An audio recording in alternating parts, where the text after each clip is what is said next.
Saint-Victor-de-Lacoste est un village polynucléaire des Côtes-du-Rhône gardoises.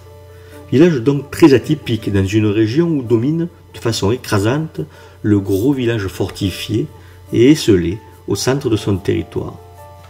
Saint-Victor-de-Lacoste a eu le privilège d'être l'objet de la reconversion professionnelle d'un physicien du nucléaire à un historien du Languedoc. La thèse d'Élie Pélaquier, qui fut mon directeur de thèse, est une somme pour celles et ceux qui s'intéressent aux villages méridionaux. Ce microdoc est le premier d'une série qui portera quelques coups de projecteur sur certains aspects de la vie des habitants de ce village. Mais commençons par le fort situé au bas de la pente, au sommet de laquelle se trouve le vieux château féodal ruiné. Au Moyen-Âge, le village est sans doute accroché à la pente, sous le château, et est protégé par ce qu'on appelait ici le Barry-Vieux. Le Barry-Vieux désignant ici le mur d'enceinte, mais qui peut désigner aussi, par dérivation, le chemin qui court le long de celui-ci.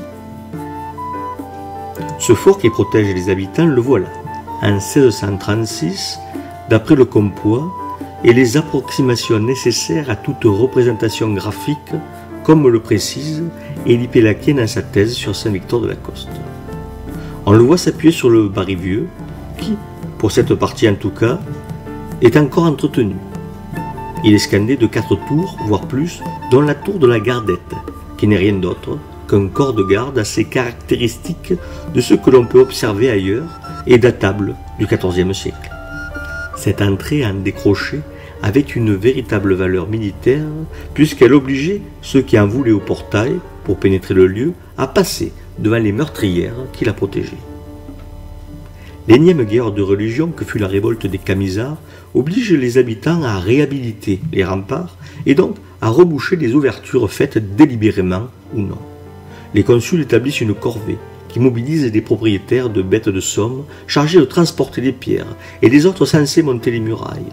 Des tours de garde sont imposés et jusqu'à 8 hommes en armes, nantis de fusils chargés, occuperont le chemin de garde. En 1793, le fort n'a guère évolué, sinon qu'il s'est vu accouler une église qui est venue bénéficier de la muraille déjà existante pour des raisons d'économie. L'ancienne église s'appuyait, semble-t-il, déjà sur le vieux Barry. Autre nouveauté, un château neuf a été bâti dans le fort. C'est un bâtiment non militarisé, typique des châteaux de villégiature que l'on bâtit dès la fin des guerres de religion tout au long du XVIIe siècle. Le rempart qui a disparu ou presque est encore visible. Il impressionne encore.